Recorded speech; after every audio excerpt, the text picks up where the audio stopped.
ஒரு முக்கியமான ஒரு அறிவிப்பு என்ன அப்படின்னா, நம்ம கடந்த வருஷம் அல்ஹுதா ஃபவுண்டேஷன் ட்ரஸ்ட் அப்படிங்கிற ஒரு ட்ரஸ்ட்டை வந்து நம்ம ஏற்படுத்தணும். அந்த ட்ரஸ்ட்டின் வழியாக அல்லாஹ்வுடைய தீனுக்கு தக்குவியத் ஏற்படுத்தக்கூடிய செயல்கள், அது வந்து சில தாவா சென்டர்கள் உருவாக்குறதா இருக்கட்டும், சில தாய்க்களை உருவாக்குறதா இருக்கட்டும், சில புத்தகங்களை மொழிபெயர்க்கிறதா இருக்கட்டும், சிலருக்கு என்னென்ன ஃபெசிலிட்டி செஞ்சு கொடுத்தா அல்லாஹ்வுடைய தீனுக்கு பலம் ஏற்படுத்துமோ அதற்கான வகையில் நம்ம செலவு பண்ணக்கூடிய ஒரு வேலையை வந்து நம்ம இதை செஞ்சிட்ருக்கோம். இது வந்து ஜகாத்துடைய அமௌண்ட்டும் நீங்கள் கொடுக்கலாம். இது வந்து நீங்கள் அல்லாஹ்வுக்கு அழகிய கடன் அப்படிங்கிற அடிப்படையிலையும் கொடுக்கலாம். அல்லாஹ்வுடைய தீனுக்கு எது எல்லாம் வலிமைப்படுத்தக்கூடிய வேலையோ, அல்லாஹ்வுடைய அந்த தக்பீர் ரப் இகாமத்து தீனுக்காக செலவிடப்படும் ஒவ்வொரு பைசாவும் அல்லாஹ்வுக்கு கடன். ஏன்னா இது வந்து ரசூல் செய்ய வேண்டிய வேலை, அது நம்மளை செய்ய சொல்கிறான் அல்லாஹ். அதனால் இதுக்கு ஃபுல் அண்ட் ஃபுல் இன்சார்ஜ் அல்லாஹ் என்ன எடுத்துக்கிறான், இது எனக்காக நீ கொடுத்த கடன்னு சொல்கிறான். அல்லாஹ் ரப்புல் ஆலமீன் அவன் கொடுத்த காசுக்கு அவனுக்கே நம்ம கடன் கொடுக்கக்கூடிய ஒரு மகத்தான வாய்ப்பு வந்து இந்த பணி. இந்த பணியை வந்து நம்ம செய்கிறோம். இந்த ஒரு பணியை மட்டும்தான் நம்ம செய்கிறோம். அல்லாஹ்வுடைய தீனை சரியான விதத்தில் முஸ்லீம்களுக்கு புரிய வைத்து அதன் மூலமாக அல்லாஹ்வுடைய தீனை வந்து வலுப்படுத்துவது, இந்த ஒரே இலக்குக்காக நாம் வந்து இந்த ஒரு ட்ரஸ்ட் வச்சுருக்கோம். இதுடைய பொருளாதாரம் நிறைய தேவைப்படுது. இப்போ வேலை செய்யத்தான் நமக்கு முதல்ல ஒரு நிலம் மட்டும் வாங்குறதுக்கு, ஒரு பில்டிங் கட்டுறதுக்கான பணி மட்டும் இருந்தால் போதும்னு நினச்சோம். ஆனால் சர்க்கிள் பெருசாக ஆக நிறைய பணம் தேவைப்படுது. நீங்கள் எந்த அளவுக்கு கான்ட்ரிபியூட் பண்ணுவீங்களோ அந்த அளவுக்கு நாமளும் வந்து அந்த வேலைகளை வந்து சிறப்பான முறையில் செய்ய முடியும். அதனால் ஒவ்வொருத்தரும் உங்களால் முடிஞ்ச உங்களுடைய பங்களிப்புகளை இந்த ரமலான் மாதத்தில் இன்ஷா அல்லாஹ் நீங்கள் கொடுங்க.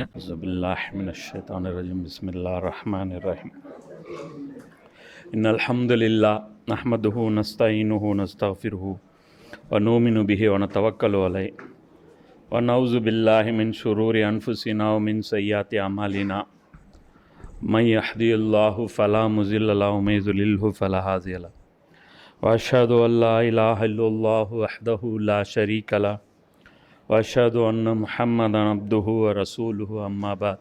அல்லாஹும்ம ஸல்லி அலா முஹம்மதின் வ அலா ஆலி முஹம்மதின் கமா ஸல்லைத அலா இப்ராஹீம வ அலா ஆலி இப்ராஹீம இன்னக ஹமீதும் மஜீத்.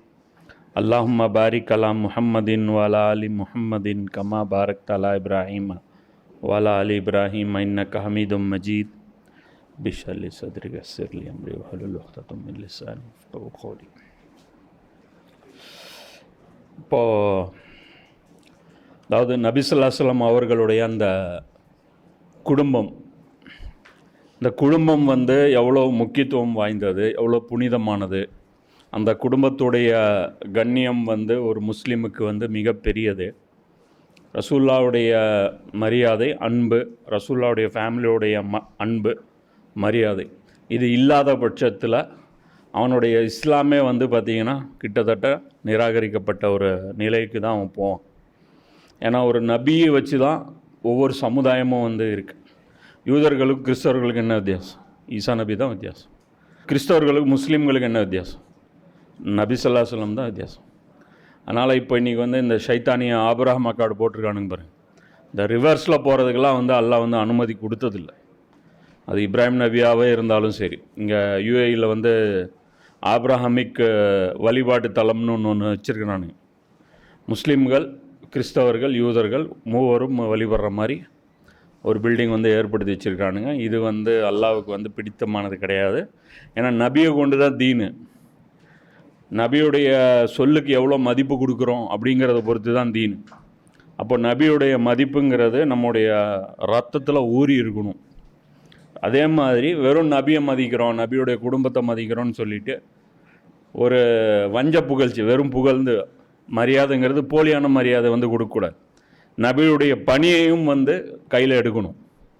அது மதிக்கிறது இல்லை, அது செய்கிற வேலை. நீங்கள் ரசூல்லா மதிக்கிறீங்க அப்படின்னா ரசூல்லாவுடைய பணியை நீங்கள் கையில் எடுப்பீங்க. நீங்கள் எடுக்கலை அப்படின்னா ரசூல்லா மதிக்கலைன்னு அர்த்தம். நீங்கள் உட்காந்து ரசூல்லாவுக்கு வந்து எத்தனை பாட்டு வேணாலும் படிங்க, ரசூல்லாவுடைய மகன்களுடைய அந்த புகழை வேணால் நீங்கள் எவ்வளோ நாளும் பாடுங்க, அஹ்ல பைத்து அது இதுன்னு கத்திக்கிங்க. உங்களுக்கும் அஹ்ல பைத்துக்கும் நாளைக்கு மறுமையில் ஒரு சம்பந்தமும் இருக்காது. இப்போது இந்த வரலாறு இந்த தொடர்ந்துருந்து அங்கேருந்து வருவோம். ஒரு நினைவூட்டலுக்காக இமாம் ஹுசைனுடைய அந்த ஒரு உரை, அந்த இடத்துல கர்பலாவில் வந்து அவங்க வந்து கொல்லப்படுறதுக்கு முன்னாடி அவங்க பேசுகிற ஒரு பேச்சு. அவங்க என்ன சொல்கிறாங்க அப்படின்னா, மக்களே என் பேச்சை கேளுங்கள், அவசரப்பட்டு போரை தொடங்காதீர்கள். நான் உங்களிடம் வந்ததற்கான காரணத்தை விளக்க அனுமதியுங்கள். என் தரப்பு நியாயத்தை நீங்கள் ஏற்றுக்கொண்டால் அது உங்களுக்கு நன்மையாக அமையும். என்னுடன் நீதியாக நடந்து கொள்ளுங்கள். நீங்கள் எனது நியாயத்தை ஏற்றுக்கொண்டால் அதுவே உங்களுக்கு வெற்றியின் பாதையாகும் அப்படின்னு சொல்லிட்டு சூரா யூனுஸ் மற்றும் ஆராஃபுடைய வசனங்களை வந்து ஓதுறாங்க. என்ன சொல்கிறாங்க அப்படின்னா, என் சமூகம் என்னை ஏற்க மறுத்தால் நான் என் இறைவனை சார்ந்துள்ளேன். நீங்கள் உங்கள் கூட்டாளிகளுடன் சேர்ந்து உங்கள் சூழ்ச்சிகளில் செய்யுங்கள். பிறகு என் விஷயத்தில் எந்த தயக்கமும் காட்டாதீர்கள் என்று கூறினார். அப்போது இந்த வசனத்தை வந்து அவங்க சொல்லி, அதே மாதிரி இன்னொரு இடத்துல இதில் அந்த இடம் வந்து மிஸ் ஆயிடுச்சு. ஸோ அவங்க வந்து என்ன சொல்கிறாங்க அப்படின்னா, நான் வந்து உங்கள் மத்தியில் இருந்து உபதேசம் செய்வது உங்களுக்கு பிடிக்கலையா, உங்களுக்கு வந்து பொறுக்க மாட்டேங்குதா, நான் உங்கள் மத்தியில் இருக்கக்கூடாதா, இப்படி ஒருத்தன் உபதேசம் பண்ணிட்டு இருக்கிறவங்க இருக்கக்கூடாதா அப்படிங்கிற அந்த வசனத்தையும் வந்து அவங்க வந்து ஓதி காட்டுறாங்க, காமிச்சிட்டு சொல்கிறாங்க, சொர்க்கத்தின் தலைவர்கள் என்று எனக்கும் என் சகோதரருக்கும் நபி ஸல்லல்லாஹு அலைஹி வஸல்லம் அவர்கள் கூறியதை நீங்கள் கேள்விப்படவில்லையா? நான் சொர்க்கவாசியுடைய தலைவன், அதாவது நான் வழிகட்டவன் இல்லை, நான் சொர்க்கவாசிகளின் தலைவன்கிறத நீங்கள் கேள்விப்பட்டிருக்கீங்களா அப்படின்னு கேட்குறாங்க. என் தந்தை அலி முதலில் ஈமான் கொண்டவர். என்னுடைய தந்தையின் சகோதரர் ஜாஃபர் எனது மாமா, அவர் என்னுடைய பெரியப்பா இல்லையா? ஹம்சா என்னுடைய பெரியப்பா இல்லையா அப்படின்னு இதெல்லாம் கேட்குறேன். நான் சொல்வது உண்மை என்று உங்களுக்கு தெரிந்தால் அதை ஏற்றுக்கொள்ளுங்கள். அல்லாவின் மீது ஆணையாக நான் ஒருபோதும் பொய் சொன்னதில்லை. ஒருவேளை நீங்கள் என்னை நம்பவில்லை என்றால் உங்களிடையே இருக்கும் நபித்தோழர்களான ஜாஃபிர் பின் அப்துல்லா அன்சாரி, அபு சயீத் அல் குத்ரி, சால் பின் சாத், ஜயித் பின் அர்கம், அனஸ் பின் மாலிக் ஆகியோரிடம் கேட்டு பாருங்க. இந்த நபித்தோழர்கள்ட்ட என்னை பற்றி விசாரிச்சுக்குங்க, கன்ஃபார்ம் பண்ணிக்கிங்க அப்படிங்கிறாங்க. நான் சொல்கிறதில்ல, இந்த ஹதீஸ்கள் எல்லாத்துலேயும் பொய் இருந்துச்சுன்னா அல்லாவின் மீது சத்தியமாக கிழக்கு முதல் மேற்கு வரை தேடி பார்த்தாலும் நபியின் ஒரே பேரன் நான் மட்டுமே. ஏன் என்னை எதிர்க்கிறீர்கள்? நான் யாரையாவது கொன்றேனா? நான் ஏதாவது மர்டர் பண்ணியிருக்கிறேனா? அல்லது யாருடையாவது சொத்தையாவது அபகரித்தேனா? எதற்காக என்னை பழி வாங்க துடிக்கிறீர்கள் என்று அவர்களை கேட்டார். அப்போ இது ஒரு ஸ்டேட்மெண்ட்டு கொடுக்குறாங்க. ஃபஸ்ட்டு, என்னால் எந்த சார்ஜஸும் இல்லை, நான் எந்த சட்டத்தையும் வந்து வயலேஷன் பண்ணலை, என்னை கொல்வதற்கு உங்களிடத்தில் நியாயமான எந்த காரணமும் இல்லை. இப்போ நீங்கள் என்னை விட்டு வைக்க போகிறதும் இல்லை, சரியா? ஏன் விட்டு வைக்க போகிறது இல்லை? உங்களை எக்ஸ்போஸ் பண்ணுறது நான் ஒருத்தன் தான். மீதி எல்லாரும் பையத் செஞ்சிட்டாங்க. இப்னு உமர் செஞ்சாச்சு, இப்னு ஜுபைர் செய்யலை. ஆனால் இவர் செய்யலைன்னா குறைஷிகள் செய்ததாக ஆகாது.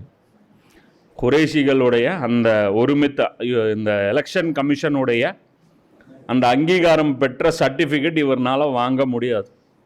இவர் வந்து வெளியே போய் என்ன வேணாலும் சொல்லிக்கலாம், எனக்கு அதாச்சு இதாச்சு அப்படின்னு சொல்லிட்டு. ஆனால் அங்கே வந்து எதுவுமே வந்து கிடைக்காது. இதன் மீறி தான் இதற்கப்புறம் முதல்ல வந்து இவங்க புரிய வச்சிடுறேன். அப்போ இதன் மூலமாக என்ன மெசேஜ் அவங்க கன்வே பண்ண விரும்புகிறாங்க, இது சிந்திக்கணும்.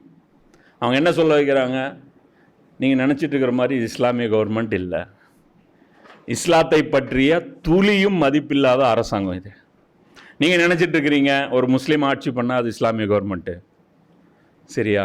அது வந்து வலுக்கட்டாயமாக பையத்து வாங்கிட்டா அது இஸ்லாமிய கவர்மெண்ட்டு, உட்காந்துட்டா அவன் இஸ்லாமிய கவர்மெண்ட்டு, மேலே ஏறிட்டா அது இஸ்லாமிய கவர்மெண்ட்டு, பவருக்கு வந்துட்டா அது இஸ்லாமிய கவர்மெண்ட் அப்படின்னு நினைக்கிறீங்க.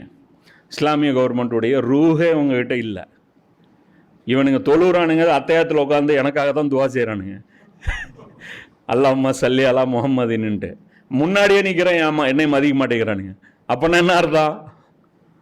இவனுங்களுக்கும் அந்த தொழுகைக்கும் சம்பந்தமே கிடையாது, இவனுங்க ஃப்ராடுங்க. அப்போது இனிமே எல்லாமே சூறையாடப்படும். அப்போ அந்த நியமனம் தவறு. இப்போ இந்த இடத்துல உட்காந்து அந்த நியமனம் மட்டும் தவறு அப்படின்னு சொன்னால் டெக்னிக்கலாக எல்லார்ட்டையும் அது எடுபட போகிறதில்ல. நியமனம் தவறுன்னா இப்னு உமர் ஏன் பையத் செஞ்சார், இதானே இன்றைக்கும் காட்டுறாங்க, எவிடன்ஸ் இதுதானே. இப்போ மீதி இருக்கிறவங்க எல்லாம் அறிவில்லை, இவருக்கு மட்டும்தான் அறிவு வந்துருச்சா? ஆமாம், நீங்கள் ஸ்ட்ரைட் ஃபார்வர்டாக கேட்டால் அதுதான் பதில். நான் இஸ்லாமிக் கவர்மெண்ட்டுங்கிறது எப்படி ப்ரூஃப் பண்ண முடியும்? எப்படி ப்ரூஃப் பண்ண முடியும்? ஃபஸ்ட்டு ஃபேமிலியை வந்து கொல்றாங்க, அதுக்கப்புறம் இது எப்படி நான் இஸ்லாமிக் கவர்மெண்ட் ஆயிரும்? அமெரிக்க அதிபருடைய வீட்டில் வந்து அமெரிக்கன் ஆர்மி பாதுகாப்பு படை உள்ளே போய் சூறையாடிச்சுன்னா அது அமெரிக்கன், அதாவது எலெக்டட் பிரசிடென்ட்டுடைய ஃபேமிலியை வந்து கொல்லுது அப்படின்னா அது எப்படி கவர்மெண்ட்? அது எப்படி ட்ரம்ப்புடைய ரெஜிமாக இருக்கும்? அது எப்படி ட்ரம்ப் ரெஜிமா? அது கலகக்காரன் தான், புரியுதா? அப்போ இந்த இவங்களுக்கும் இஸ்லாத்துக்கும் சம்மந்தம் இல்லைன்னு எப்படி ப்ரூவ் பண்ணுறது? காமன் மேனும் எப்படி புரிஞ்சுக்குவோம்? அடித்தட்டு முஸ்லீமும், அதாவது குரானை பற்றி ஏபிசிடி தெரியாதவன் கூட அப்பட்டமாக புரிஞ்சுக்கணும் அப்படின்னா இதுதான் சோர்ஸ். நபி மேலே அவங்களுக்கு துளியும் மதிப்பில்லை. அதுக்கு என்ன எக்ஸாம்பிள் பாரு, என்ன எப்படி கொள்கிறாங்கன்னு பாரு. என் ஃபேமிலியோடு நான் ட்ராவல் பண்ணுறேன், நான் படையெடுத்துகிட்டு போகல, நான் அட்டாக் பண்ண போகல, நான் கூட்டம் கூட்டிகிட்டு போகல, நான் எதுவுமே பண்ணல. நான் சுற்றுறது கூட இவங்களால் டைஜஷன் பண்ண முடியல. அதுதான் அந்த வசனங்கள் வந்து அவங்க காட்டுறாங்க. நான் உங்கள் மத்தியில் இருந்து உபதேசம் செய்வது உங்களுக்கு தாங்க முடியல. இதெல்லாம் வந்து பார்த்தீங்கன்னா இது ஹுஜ்ஜத் நிறுவுறது. அந்த ரசூல்மார்கள் அழிக்கப்படுற போதெல்லாம் கடைசியாக அவங்க பேசுகிறது இதுதான். இந்த ஊரில் கூட நீங்கள் இருக்கக்கூடாது, இடத்த விட்டு காலி பண்ணுங்கள், உங்களை கொன்றுவோம். அதுக்கப்புறம் அவங்க அழிக்கப்படுவாங்க. அப்போது இதில் வந்து இதுதான் அவங்க வந்து சொல்லக்கூடிய கிளியர் கட் மெசேஜ். இதுதான் மெசேஜ். இந்த மெசேஜ் புரிஞ்சதுன்னா உங்களுக்கு குரானுடைய ரூஹ் புரியும். அப்போ இந்த கவர்மெண்ட் எப்படி இன்வேலிட் ஆகுது யோசிக்கும் போது இன்னைக்கு எல்லாரும் எழுதுறாங்க, பக்கமாக எழுதுறாங்க, எசீதுடைய கவர்மெண்ட் வேலிடா இன்வேலிட். இஜ்மா ஆயிடுச்சு, அது இன்வேலிட் கவர்மெண்ட் ஷியா சன்னி மத்தியில். என்ன சொல்கிறாங்க? ஷூரா அடிப்படையில் தேர்வு செய்து. சாட்ஜிபிடிக்கு அடிச்சு கேளுங்க, ஜெமினிக்கு அடிச்சு கேளுங்க, எல்லாரும் சொல்லுவோம். இன்னைக்கு ஷூரா அடிப்படையில் நீங்கள் சலஃபீட்டே கேளுங்க, இஸ்லாம் சொல்லக்கூடிய தேர்வு முறை எதுங்க? அபூபக்கர், உமர், உஸ்மான், அலி இந்த தேர்வு முறையா அல்லது யசீதுக்கு நியமனம் செய்யப்பட்ட இந்த தேர்வு? அதுக்கு அவனுங்க 1008 காரணம் சொல்லுவாங்க. நிர்பந்தமான சூழ்நிலையில் வேறு வழி இல்லாமல் முஸ்லீம்களுடைய ரத்தத்தை பாதுகாப்பதற்காக இவ்வாறு இந்த வழியை அவர் தேர்வு எடுத்தார். ஓகே, அதெல்லாம் ரைட், ஓகே, நீங்கள் உங்கள் வாய் உங்கள் முட்டு நீங்கள் எப்படினாலும் கொடுங்க, அதை பற்றி பிரச்சனை இல்லை. ஆனால் இஸ்லாம் ப்ரெஃபர் பண்ணக்கூடிய ஒரு மெத்தடு இதுவா இல்லையா? அப்போ இதுதான் அங்கே மெயினாக வந்து சிந்திக்க வேண்டிய பாயிண்ட்டு. அதை சிந்திச்சிடக்கூடாது. ஏன் சிந்திச்சிடக்கூடாது? இன்றைக்கி இருக்கக்கூடிய இஸ்லாமிய நாடுகளில் மன்னராட்சி தான் இருக்குது. இது வந்து பிரிட்டிஷ் கவர்மெண்ட் அமைச்சு கொடுத்த அடித்தளம் அவங்களுக்கு. அங்கே எங்கேயும் மக்களாட்சி வந்துடக்கூடாது. ஓட்டிங்ஸ் எங்கேயாவது ஜனநாயகத்தை நிலைநாட்டுறன்னு ஊராக கிளம்புறான்ல. ஈரான்லலாம் நிலைநாட்டணுங்கிறான்ல. ஈரானில் இதுக்கு முன்னாடி ஒரு மன்னராட்சி தானே இருந்தான். இப்போ மறுபடியும் மன்னரில் கொண்டாந்து உட்கார வைக்கிறாங்க. இப்போ இவனுடைய நயவஞ்சகத்தனம் வெளிப்பட்டுச்சா இல்லையா? எல்லாரும் சிந்திக்கணும். இந்தியாவில் இருக்கிறவுடைய மக்கள் சிந்திக்கணும், அமெரிக்கன் சப்போர்ட்டர்ஸ் எல்லாருமே சிந்திக்கணும். இவங்க யார்? இவங்க வந்து மனித குலத்தின் காவலர்களா, மனித குலத்தை வேட்டையாடக்கூடியவர்களா? இவங்கள்ட்ட எண்ணெய் வளங்களை தாரவாத்து வித்துட்டா அந்த கவர்மெண்ட்டு லெஜிட்டிமேட் கவர்மெண்ட். அது மன்னராட்சியாக இருக்கட்டும், அது காட்டாட்சியாக இருக்கட்டும், அது வந்து தீவிரவாத ஆட்சியாக இருக்கட்டும், என்ன இலவாக வேணால் இருந்துட்டும். இவங்களுக்கு தேவையானதை கொடுத்துட்டா அது லெஜிட்டிமேட் கவர்மெண்ட்டு. இவங்களுக்கு தேவையானது கிடைக்கல அப்படின்னா அது வந்து இல்லீகல் கவர்மெண்ட். அவ்வளோதான். இது என்ன அளவுகோல்? இந்த உலகம் வந்து இன்றைக்கி ஒத்துக்குமா இந்த அளவுகோல? இவங்களால் முடியும் என்றால் இந்த வரலாற்றையே அவங்க அழிக்க பார்க்குறாங்க. அவங்களால முடியல. அப்புறம் ரீசனிங் கொடுக்குறாங்க. அவர் இப்படி கொல்லப்பட்டார், அதனால் கொல்லப்பட்டார், ரசூல்லாவுடைய வாளினால் கொல்லப்பட்டாராம். இதெல்லாம் பேசுகிறாங்களே. உங்களுக்கெல்லாம் நான் ஒரே ரெக்கமெண்டு தான், யசீதுடன் என்னை மறுமையில் எழுப்புவாயாக. கபரில் யசீது என்ன ட்ரீட்மெண்ட் கொடுக்கப்பட்டானோ அந்த ட்ரீட்மெண்ட் எனக்கு தருவானாக. இந்த துவாவை கேளுங்க. இது துவாவை கேளுங்க. நீங்கள் உங்களுடைய பக்கங்களில் பதிவு பண்ணுங்க. நீங்கள் ஹக்கில் இருக்கீங்க, நீங்கள் குறைஞ்சபட்சம் ஹக்கை நம்புறீங்கன்னு நான் ஒத்துக்கிறேன். எப்படி? வேறு எதுவும் வேணாம்ப்பா, நீ கான்ஃபிடெண்ட்டாக மக்களுக்கு சத்தியத்தை தான் போதிக்கிறேன்னு நான் இதில் நம்ப சொல்கிறேன். சரியா? நீ யசீதோட என்னை மறுமையில் எழுப்பல்லா, யசீதோட என்னை ஹவுலுல் கௌசரில் இருக்க செய்யலாம், யசீதோட என்னை வந்து கபரில் இருக்க செய்யலாம், யசீதோட என்னை மஹஷரில் எழுப்பல்லா. இதை மட்டும் சொல்லுங்கள் பதிவில். உங்களுடைய அபு முஆவியா இருக்கட்டும், முஆவியாவுடைய லெஃப்ட் ஹேண்டு ரைட் ஹேண்டு இருக்கட்டும், எல்லாருக்குமே ஒரு இது சொல்கிறேன். நான் வேணால் போடுறேன், ஹுசைனோட என்னை எழுப்பல்லாம், ஹுசைனுக்கு செருப்பை தூக்கிட்டு போகிற அந்த வேலையை எங்களுக்கு கொடுல, அந்த பாக்கியத்தை கொடுல அப்படின்னு நான் என்னால் வந்து கேட்க முடியும். அப்போ அவங்க என்ன பண்ணுறாங்க? இது மரணம் மட்டும் இல்லை, அதுக்கப்புறம் நடந்த சம்பவங்கள் தான் பயங்கரமானது. இதெல்லாம் அவங்களால மறைக்கவே முடியாது. என்ன பிரச்சனை? புகாரிலே இருக்குது. அனஸ் இப்னு மாலிக் ரலியல்லாஹு அன்ஹு அவர்கள் அறிவிக்கிறார்கள், அலி அவர்களின் மகன் ஹுசைன் அவர்களை அவர்கள் கொல்லப்பட்ட பிறகு அவர்களின் தலை உபைதுல்லா இப்னு ஜியாதிடம் கொண்டு வரப்பட்டு ஒரு தட்டில் வைக்கப்பட்டது. உபைதுல்லா இப்னு ஜியாத் ஒரு குச்சியால் அவருடைய அந்த தலையின் மூக்கிலும் கண்ணிலும் குத்தத் தொடங்கினான். மேலும் ஹுசைன் அலைஹிஸ்ஸலாம் அவர்களை பார்த்து அவர்களின் அழகை குறித்து ஏதோ சொன்னான். மோஸ்ட்லி இந்த முஹத்திஸீன்கள் என்ன பண்ணுவாங்கன்னா, ஏதோ சொன்னான் வேணும்னா ஸ்கிப் பண்ணுவாங்க. அது என்ன அங்கே டயலாக் வந்துச்சுன்னா பப்ளிக் சென்டிமெண்ட்டு இதாயிரும். அவன் என்ன சொல்கிறான், இதெல்லாம் ஒரு மூஞ்சி அப்படிங்கிறான். அவர் என்ன சொல்கிறான், அந்த மாதிரி அழகை குறித்து சொன்னான்ல, அப்போ அது அழகை குறித்து தான் என்னமோன்னு சொன்னான். அதனால தானே அது குறித்து தான் பேசப்படுதுன்னு நீங்கள் எழுதுறீங்களே. ஏதோ ஒன்றை சொன்னான்னா ஓகே, அழகை குறித்து ஏதோ ஒன்று சொன்னான் அப்போன்னா என்ன அர்த்தம்? சொன்ன டயலாக் சொல்லுங்களேன். உங்கள் காதில் வந்துருச்சு இல்லை, அப்போ எங்கள் காதுக்கு கொண்டு வரணும்ல நீங்கள். அது என்ன பேசுனான்ட்டு என்ன சொல்லலாம், இவர் பற்றி கேள்விப்பட்டேன், அப்போ பார்த்ததே இல்லை இவன் நேரில். கிட்டத்தட்ட அந்த அளவுக்கு தான் இவனுக்கும் இஸ்லாத்துக்கும் தொடர்பு. ரசூலுல்லாஹ்வுடைய ஃபேமிலி மேலே முஹப்பத். இவெல்லாம் மதீனா ஜியாரத்துக்கு போயிருக்கவே மாட்டான். என்ன அவன் வந்துட்டு அவன் சொல்கிறான், என்ன சொல்கிறான், கேள்விப்பட்டதான் ஏதோ அவ்வளோ பெரிய அழகர் அப்படி இப்படின்லாம் சொல்லுவாங்க, அதை பார்த்தா மூஞ்சி பார்த்தா இப்படி இருக்குது அப்படிங்கிற. அதுதான் வந்து இவர் சொல்கிறார், அனஸ் இப்னு மாலிக் தான் சொல்கிறார், அல்லாஹ்வுடைய தூதருடைய குடும்பத்தாரிலேயே ஹுசைன் அலைஹிஸ்ஸலாம் அவர்கள் தான் அல்லாஹ்வின் தூதர் அவர்களுக்கு அதிக ஒப்பானவர்களாக இருந்தார். ரசூலுல்லாவை பார்த்தா ஹுசைனை பார்க்க வேண்டியதில்லை, ஹுசைனை அப்போ இந்த மூஞ்சியை வந்து நீ கமெண்ட் அடிக்கிற. அதை வந்து புகாரியில் வந்து 3748. உங்களுக்கு எல்லாம் அறிவிப்பாளர் தொடர் தானே உங்களுக்கு, அதை தான் நீங்கள் வணங்குறீங்க. அறிவிப்பாளர் தொடர் ஒன்று சொல்லிருச்சுன்னா அதை குரான் மாதிரி அத்தன்டிசிட்டு நம்புங்க. தலையை ஒருத்தன் தூக்கிட்டு எதுக்குங்க போவான்? முதல்ல தலையை வெட்டலாமா முதல்ல அது சொல்லு. உன்னுடைய ஃபத்வாக்கள் ஒவ்வொன்றா சொல்லு. போரில் கொல்லப்பட்டவனுடைய தலையை சிதைக்கலாமா? இஸ்லாமிய ஃபத்வா என்ன அது சொல்லு. எங்கே கொல்லப்பட்டவர் இவர்? கர்பலாவில். எதுக்கு தலை மட்டும் இங்கே ஊருக்கு வருது? தட்டில் வச்சு எதுக்கு தலையை கூட்டு வர? மரியாதை செய்கிறதுக்கா? சரி, தலை கொண்டு தான் உடல் எங்கே போச்சு? இதெல்லாம் அதான் சொல்கிறோம்ல, இதெல்லாம் நீங்கள் யாருக்கு விசுவாசமாக இருக்கிறீங்க? கேட்டால் உச்சரிப்பு மட்டும் அப்படியே நபி ஸல்லல்லாஹு அலைஹி வஸல்லம் அப்படிமே. இது நடந்தது கொலாட்ரல் டேமேஜ்னா, இவன் விருப்பம் இல்லாமல் மர்டர் நடந்துருச்சுன்னா இந்த தலையை தூக்கிட்டு இந்த மாதிரி முதல்ல திரிவானா?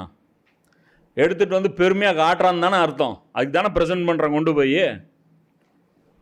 இதெல்லாம் காட்டுறான். அடுத்து என்னென்ன நடந்திருக்கு எல்லாம். என்ன பிரச்சனைனா ஹதீஸ்களில் அந்த சின்ன சின்ன போர்ஷன் மட்டும்தான் கிடைக்கும். வரலாற்று நூலில் முழுசாக பதிவு செய்யப்பட்டிருக்கு. இவனுக்கு என்னம்பாங்க, வரலாற்று நூல் பொய்யும்பாங்க. ஆனால் நீங்கள் வரலாற்று நூலை தூக்கி போட்டிங்கன்னா எல்லாத்தையுமே நிறைய விஷயங்கள் நீங்கள் எஸ்டாப்ளிஷாக பண்ண முடியாது. இவங்களே வரலாற்று நூல் இருந்தால் ஆடுவாங்க. கேட்டால் இந்த அறிவிப்பாளர் சரியில்லை, அந்த அறிவிப்பாளர் சரியில்லை. நடந்தது சொல்கிறதுக்கு அறிவிப்பாளர்லாம் ஒரிஜினல்லாம் தேவையில்லை. சரியா? இப்போ இந்த எலெக்ஷனில் ஒரு குடிகாரர் ஒருத்தர் இருக்கிறாரு, 2021 எலெக்ஷனில் ஸ்டாலின் ஜெயிச்சிட்டாருன்னு சொல்கிறாரு. சொன்ன குடிகாரர் 2021 ஸ்டாலின் ஜெயிச்சது உண்மையா இல்லையா? குடிகாரர் சொல்வதால் நான் ஏற்றுக்கொள்ள மாட்டேன் அப்படின்னா என்ன அர்த்தம்? வரலாற்று இதெல்லாம் பெரிய அமலா செய்ய போகிறோம். அதில் நடந்த சம்பவத்தை சொல்கிறீங்க, நடந்த படுகொலையை சொல்கிறீங்க, நடந்த சம்பவத்தை இதில் நீங்கள் மறைக்கவே முடியாது. எல்லா வரலாற்று நூலும் ஒன்றை தான் பேசு. நீங்கள் தட்டை தூக்கிட்டு எரிஞ்ச மேட்ரு இது சுற்றுது. இன்னும் ஹதீஸ்கள் வந்து இன்னும் அந்த டைமில் இந்த ராவிக்களை தேடி பதிச்சு யார் எழுதுவா வரலாறு? இன்றைக்கி நம்ம வரலாறு எழுத முடியுமா? இன்றைக்கி நம்ம வரலாறு எழுத முடியுமா? இன்றைக்கி ஒருத்தர் ஒரு ஆர்மி மேஜர் வந்து வரலாறு எழுதினார். ஒரு நாளில் நடந்த ஒரு ஃபோன் காலை பற்றி எழுதுறாரு. தெரியுமில்ல எல்லாருக்கும்? ஹிந்தி தெரிஞ்சவங்களுக்கு தெரிஞ்சிருக்கும் அது என்ன வரலாறு, என்ன சம்பவம். ஹிந்தி தெரிஞ்சவங்களுக்கு பயங்கரமாக சர்ச் ஆச்சு. ராகுல் காந்தி பார்லிமெண்ட்லலாம் கூட சர்ச்சை பண்ணார். நியூஸ் பார்க்குறவங்களுக்கு தெரிஞ்சிருக்கும். இப்படி தான் இருக்கும். இந்த காலத்தில் மனித உரிமைகள் இருக்கக்கூடிய நேரத்தில் கருத்துரிமை, பேச்சுரிமை, என்ன வாக்குரிமை, அந்த உரிமை, இந்த உரிமைன்னு 1008 உரிமை இருக்கக்கூடிய இதில் உலகின் மிகப்பெரிய ஜனநாயக நாட்டில் இவ்வளோதான் ஃப்ரீடம் அப்படின்னா அந்த காலத்தில் வரலாறு எழுதுறதுக்கு என்ன ஃப்ரீடம் இருந்திருக்கும்? யார் சொல்லுவா முதல்ல ஸ்டேட்மெண்ட்? இது யார் சொல்லுவா? இவனுங்க என்ன நினச்சிருப்பானுங்க? அடக்கிடலாம், முடிச்சிடலான்னு நினச்சிருப்பானுங்க. நடந்தது என்ன? உல்டாவெல்லாம் ஆச்சு. இவரை அடித்தோடனே எல்லோரும் அமைதியாகிடுவாங்கன்னு நினச்சாங்க. அதுதான் இவங்களுடைய பைத்தியகாரத்தனம். இப்போ ட்ரம்ப் பண்ணால போனோன்னே 2 நாள் தான், 3 நாளில் முடிச்சிருவோம் ஈரானை அப்படின்னோடனே எல்லோரும் குஷியாக இருந்தாங்க. அடிண்ணா நீ அண்ணா நான் பார்த்துக்கிறேன்னு. 2 வாரம் அப்படின்னு, 2 மாதம், 6 மாதம், 1 வருஷம் அப்படிங்க. டேய் ஏடா இழுத்துட்டு போயிட்டே இருக்க, நீண்ட போருக்கு தயாராக வேண்டிய சூழல் இருக்குது அப்படிங்க. இப்போ தான் புரியுது. வைக்கும் போது எவனுக்கும் உள்ளே போகும்போது ஃபிரௌனுக்கு கூட ஜாலியாக தான் இருந்துச்சு. சரியா, உள்ளே போனதுக்கப்புறம் தான் அது ட்ராப்புன்னு தெரியும். என்ன நீங்கள் அவருக்கு ஆப்பு வைக்கல, அவர் உங்களுக்கு ஆப்பு வச்சிருக்காரு. புரியுதா? ஸ்கெட்சை உங்களுக்குன்னு அவங்களுக்குன்னு நீங்கள் நினச்சிட்டீங்க. ஆனால் அவர் வச்ச ஸ்கெட்ச், அதனால தான் அவர் இதெல்லாம் பேசுகிறாரு. முட்டாள்தனமாக ஸ்டேட்மெண்ட் ரெக்கார்டு பண்ணிருக்கீங்க. இதெல்லாம் பேசுகிறார். நான் அவர் பையன் இல்லையா இந்த இடத்துல, என்ன ஃபேமிலி, நான் ரேஷன் கார்டுக்கு போயிருக்கார் அவர். ஃபேமிலி லிஸ்ட்லாம் சொல்லிவிட்டேன். நான் இவருடைய பேரனுங்க வந்திருக்கேன், நான் ரசூலோடைய பேரன் வந்திருக்கேங்க. என்ன நான் பேரன் தான் கன்ஃபார்ம் பண்ணுறீங்களா? ஆமாம். அப்புறம் என்ன கன்ஃபார்ம்லாம் பண்ணுறோம். இப்படிலாம் கேட்டால் நாங்கள் விட்டுற மாட்டோம். நீ விட்ற மாட்டேன்னு தெரியுந்தா, உட சொல்லி எவன்டா கேட்டான்? நான் பேரனா இல்லையா அதை மட்டும் சொல்கிறேன். ஆமாம் நீ பேரன் தான் தெரியும். அப்போ என்ன அர்த்தம்? சுயநினைவுடன் இந்த எழுதுவோம் தெரியுமா, இந்த இந்த குற்றத்தை முழு புத்தியுடனும் போதை இல்லாமல் சுயாதீனத்துடனும் நான் தான் செய்தேன் என்று ஒப்புக்கொள்கிறேன். இன்னார் முன்னர் இருப்பவர் அல்லாஹ்வுடைய தூதருடைய பேரன் என்றும் அவர் ஒரு பாவமும் செய்யவில்லை என்றும் ஒற்றுக்கொண்டு என்னுடைய மன்னனை எதிர்த்தார் என்ற ஒரே காரணத்திற்காக இவருக்கு மரண தண்டனை அளிக்கிறேன். Very good. இதுக்கப்புறம் நீயே சாவு, எனக்கு சாவு அழிவு கிடையாது. அப்புறம் அவங்க என்ன பண்ணுறாங்க, புகாரியில் அது வந்துருச்சா தலையை தூக்கிட்டு போனாங்கன்ட்டு அடுத்தது ஃபத்துல் பாரியில் அது விளக்கம் எழுதுகிறாங்க. யார்? இமாம் இப்னு ஹஜர் எழுதுகிறாங்க. ஷியாக்களுடைய இதெல்லாம் கதை கப்ஸா கிடையாது, இது வரலாற்று நூலும் கிடையாது. என்ன நீங்கள் மதிக்கக்கூடிய இமாம் தான் அவர் எழுதுகிறார் ஃபத்துல் பாரியில். என்ன பாகம் 7 பக்கம் 94 அவர் எழுதுகிறார். என்ன எழுதுகிறாருன்னா, இமாம் ஹுசைன் அவர்களுடைய புனிதமான தலை ஒரு தட்டில் வைக்கப்பட்டு ஜியாதிடம் கொண்டு வரப்பட்டது. அவன் என்ன சொல்கிறான், அவருடைய அழகை பற்றி இந்த மாதிரி சொல்கிறான், இது அழகானவர் என்றல்லவா நான் கேள்விப்பட்டேன் அப்படிங்கிற மாதிரி அவன் சொல்கிறான் அப்படின்னு சொல்லிட்டு அந்த தகவலை அவர் சொல்லிவிட்டு அவங்க கொண்டு வராங்க. அடுத்தது சொல்கிறாங்க. என்ன சொல்கிறாங்க அப்படின்னா, மௌலானா அபுல் கலாம் ஆசாத் ஷஹீதே ஹுசைன் அப்படிங்கிற அந்த புக்கில் 68ஆம் பக்கத்தில் அவர் வரலாற்று எழுதுறார். அவர் என்ன சொல்கிறார் அப்படின்னா, இப்னு ஜியாத் ஹுசைன் அவர்களுடைய தலையை ஒரு ஈட்டியில் சொருகி கூஃபாவின் வீதிகளில் ஊர்வலமாக கொண்டு வருகிறான். அப்போது ஈட்டியில் சொருகி அந்த தலையை கொண்டு வந்து தட்டில் கொண்டு வந்ததோட முடியல, அது கூஃபாவில் இவர் வர்றதுக்காக தானே வெயிட்டிங்கு. அப்போது ஹுசைனுக்காக தானே வெயிட் பண்ணிங்க. அதை பாருங்கள், ஹுசைனுடைய தலை கப்பு சிப்புன்னு இருக்கணும், யாரும் வாய் திறக்கக்கூடாது. அப்போ மெசேஜ் அவங்களுக்கு கொடுக்குறாங்க. பிறகு ஜாமியா பள்ளிவாசலில் மக்களை ஒன்று திரட்டி உரை ஒன்றை நிகழ்த்தினான். யார்? ஜியாது. அல்லாவை புகழ்ந்து விட்டு சத்தியத்தை மேலோங்க செய்து உரியவர்களிடமே ஆட்சியை ஒப்படைத்த அல்லாவுக்கே புகழ் அனைத்தும். எது? யசீதிடம் ஆட்சியை ஒப்படைச்ச அல்லாவுக்கே எல்லா புகழும். அமீருல் மூமினின் யசீத் பின் முஆவியா மற்றும் அவரின் கூட்டம் பொய்யனுக்கு பிறந்த பொய்யன். யார்? அலி பொய்யனு. அவருக்கு பிறந்த ஹுசைனும் பொய்யனான ஹுசைன் பின் அலியையும் அவன் கூட்டத்தையும் அல்லாஹ் நாசமாக்கி விட்டான். எப்படி? அலிஸ்டானாமா. இதை கேட்ட அப்துல்லா பின் அஃபீப் அசதி ரலில்லாஹு, இவர் ஜமல் மற்றும் சிஃபினில் கண்களை இழந்திருக்கிறார். கண்ணு குருடாயிடுச்சு அவருக்கு. எழுந்து கூச்சலிட்டால் இப்னு மர்ஜானா இவனுடைய பேர், புனைப்பெயர். பொய்யனுக்கு பிறந்த பொய்யன் நீதான் அப்படிங்கிற சொன்ன உடனே ஹுசைன் இப்னு அலி அல்ல என்று கூற இப்னு ஜியாத் இவரை கொன்றான், சஹாபியை கொல்றான். இப்போ நான் என்ன சொல்கிறேன்னா, அப்துல்லா பின் அஃபீப் அசதி ரலில்லாஹு இவருடைய வரலாறு ஒன்று இருக்கும், புரியுதா? அது தபகாத் இப்னு சாத், அப்புறம் இன்னும் பல என் வாயில் நுழையாத நூட்கள் உங்களுக்கு நிறைய வரும். அதில் எல்லாம் சஹாபாக்களுடைய வாழ்க்கை வரலாறு பேணப்பட்டிருக்கும். ஒவ்வொருத்தர் எப்படி பிறந்தார், எப்படி மவுத்தானாருன்னு எல்லா சஹாபிக்கும் ரெக்கார்டு இருக்குது. சரியா? எல்லா சஹாபிக்கும் ரெக்கார்டு இருக்குது. இந்த சஹாபி எப்போ மவுத்தானார் பாரு. நீ ஒன்று என்ன பண்ணுங்க, இந்த இதில் அவர் அபூமிங்கன வராரு, அதை ஒத்துக்காதீங்க. எது? தபரியில் ஒத்துக்க மாட்டோம் நாங்கள், அதெல்லாம் ஒத்துக்க மாட்டோம், எதையும் ஒத்துக்க மாட்டோம். சரி ரைட்டுப்பா, இவங்கெல்லாம் வானத்தில் பறந்து போயிட்டாங்களா இல்லை பூமி விழுங்கிருச்சா? இவங்க வரலாறு சொல்லுங்கப்பா. ஹுஜுர் பின் அதி அவர் என்ன ஆனார் சொல்லுங்கப்பா. அவர் எப்படி செத்தார் சொல்லுங்கப்பா, உயிரோடு புதைக்கப்பட்டார்ல, அவரை பற்றி சொல்லுங்கப்பா. குரானில் அல்லாஹ் சொல்கிறான்ல, ஒரு பெண் குழந்தை உயிரோடு புதைக்கப்பட்டுச்சுன்னா நான் கேட்காம விட மாட்டேன்ட்டு இவரை விட்டுருவேண்ணா. இப்போது அடுத்து இவங்க என்ன பண்ணுறாங்க, ரசூலுடைய அந்த ஃபேமிலி இதோட விடல. இப்னு ஜியாத் இத்துடன் நிற்கவில்லை. மாறாக ஹசரத் ஹுசைன் அவர்களின் புனிதமான இந்த தலையை ஒரு கம்பியில் சொருகி கூஃபாவின் தெருக்களிலும் சந்தைகளிலும் மக்கள் அனைவரும் பார்க்கும்படி ஊர்வலமாக எடுத்து செல்ல கட்டளையிட்டான். அதன் பிறகு அந்த தலையையும் மற்றவர்களின் தலைகளையும் யசீதிடம் சாம் தேசத்திற்கு அனுப்பினான். யசீதுகிட்டையும் இந்த தலை போகுது. சரி, அதெல்லாம் மறுத்து பேசுவாங்க. நான் அதனால தான் சொல்கிறேன், இந்த கூட்டம் அழிஞ்சு போல, இந்த கூட்டத்தை காப்பாற்றுற கூட்டமும் இன்னும் அழிஞ்சு போல. இவங்கெல்லாம் இங்கேயும் சுற்றிட்டு இருக்காங்க. இன்றைக்கும் ஹுசைன் கொல்லப்பட்டுட்டு தான் இருக்கார். கொலைகாரர்கள் பட்டியல் நீண்டு கொண்டே போகிறது.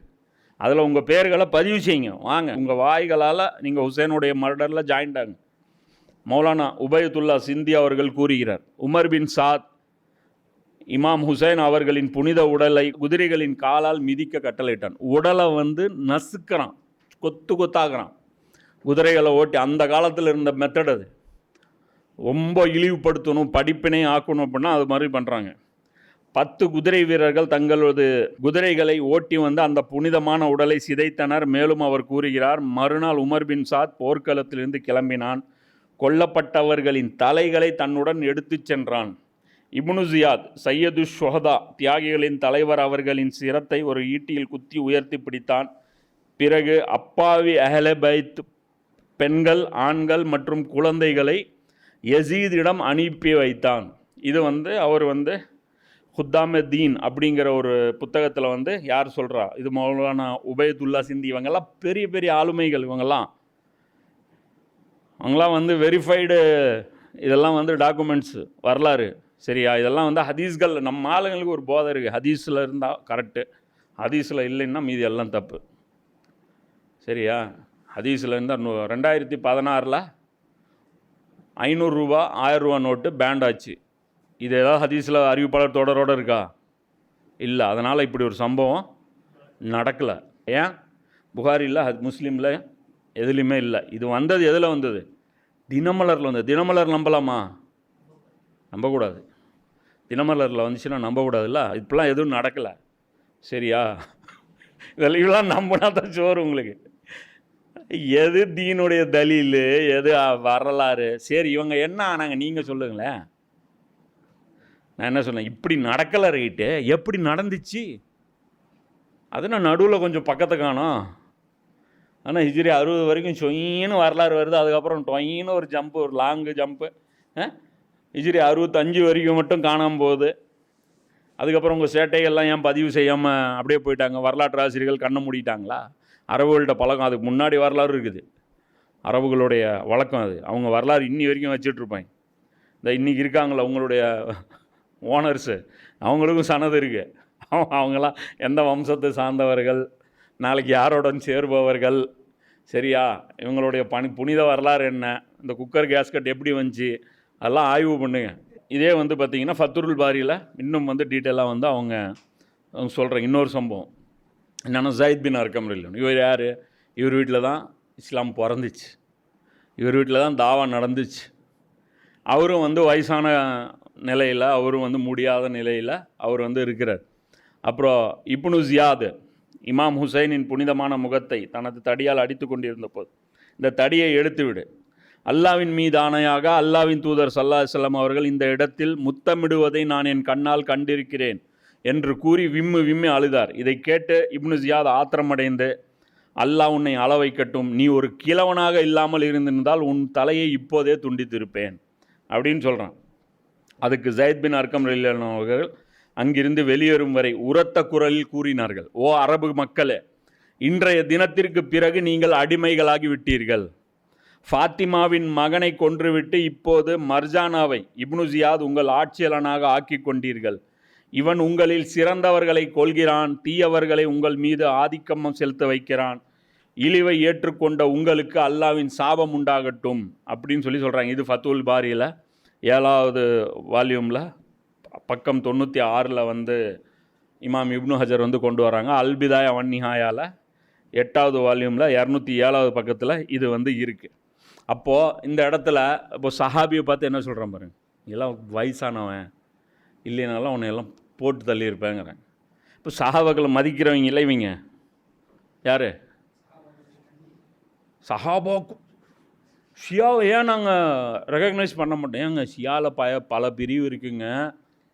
அதில் வந்து சஹாபாக்களை திட்டுறவங்களும் இருக்காங்க, திட்டாதவங்களும் இருக்கிறாங்க. பிரித்து பாருங்கள். அதெல்லாம் கிடையாது, அதெல்லாம் கிடையாது, கிடையாது கிடையாது கிடையாது கிடையாது. நாங்களாம் சஹாபியை யார் திட்டினாலும் விட்டுருவோம். அப்போ இவனை என்ன சொல்லுவீங்க? ராமத்துல்லாஹி அலைஹி இவர் சாபியை திட்டுறான்ல, உங்களுக்கு அப்புறம் ஹுசைன் யார்? சாபி தானே அவர். உங்களுக்கு சஹாபாக்களோட எந்த பாசமும் கிடையாது, புரியுதா இல்லையா? இவங்களுக்கு எப்படி அந்த கூட்டத்துக்கு இஸ்லாத்தின் மீது எந்த பாசமும் இல்லை, அது ஒரு ஆட்சியாக மட்டும் பார்த்தாங்களோ, இந்த கூட்டத்துக்கு சஹாபாக்கள் ஒரு கருவி. இன்றைக்கி வந்து ப்ராபகண்டாவுக்கு ஒரு கருவியாக பாடுற சஹாபை பின்னாடி போய் ஒளிஞ்சிக்கலாம். இதை சொன்னால் மக்கள்கிட்ட எடுபடும், எதை சொன்னால் மக்கள்கிட்ட எடுபடுமோ அதை மட்டும்தான் பேசும். புரியுதா? அப்போது இதெல்லாம் வந்து பார்த்திங்கன்னா வரலாற்றில் இவங்க வந்து இதெல்லாம் என்ன காட்டுது? இஸ்லாம்னா என்ன புரிய அழகான உபதேசம். என்ன சொல்கிறாங்க? இன்றைய தினத்திற்கு பிறகு நீங்கள் அடிமைகளாகி விட்டீர்கள். இஸ்லாம்னா விடுதலை. புரியுதா?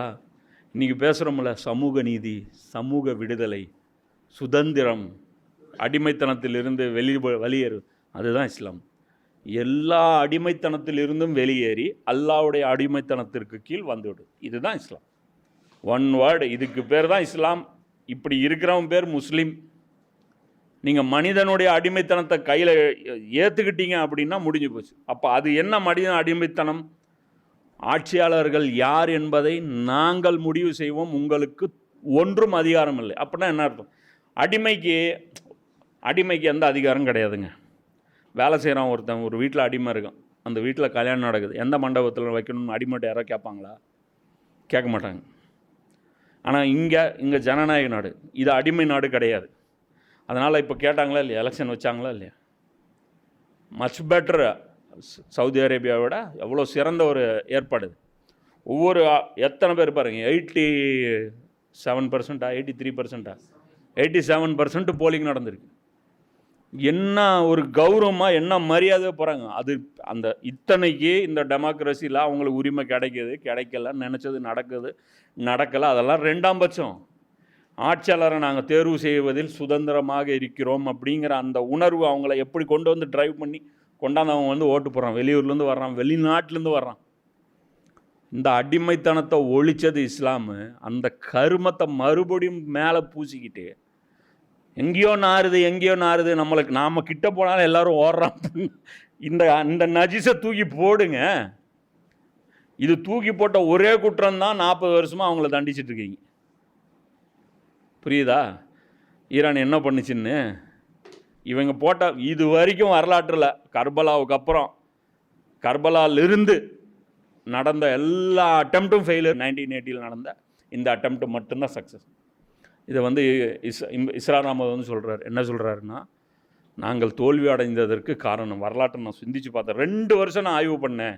அவர் சொல்கிறார், 2 வருஷம் இந்த ஈரானுடைய அந்த விஷயத்தை தீவிரமாக ஆய்வு பண்ணி வரலாற்றில் ஃபுல்லாக நான் ஸ்டடி பண்ணி பார்த்தேன்.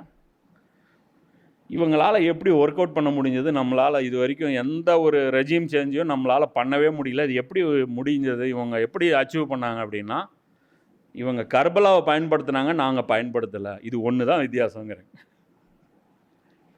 அவங்க அது இன்ஸ்பிரேஷனாக வச்சாங்க. 20,000 பேர் அந்த அன்னைக்கு மவுத்து,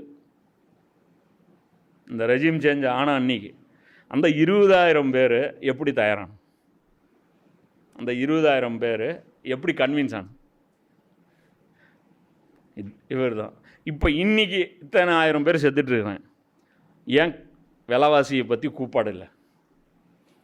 ஏன் வந்து மருந்தை பற்றி கூப்பாடு இல்லை? பெட்ரோலை பற்றி கூப்பாடு இல்லை?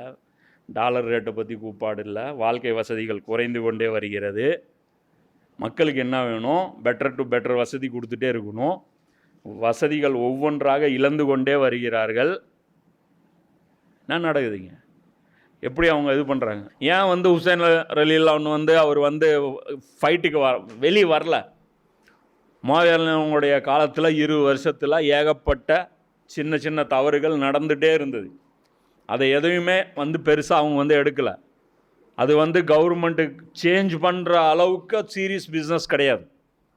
ஏன்னா கவர்மெண்ட்டு லெஜிட்டிமேட் கவர்மெண்ட். ஏன்னா கவர்மெண்ட்டு கரெக்டான கவர்மெண்ட் மிஸ்டேக் பண்ணுது. கவர்மெண்ட்டு மிஸ்டேக் பண்ணால் அதுக்கு அவகாசம் கொடுக்கணும்.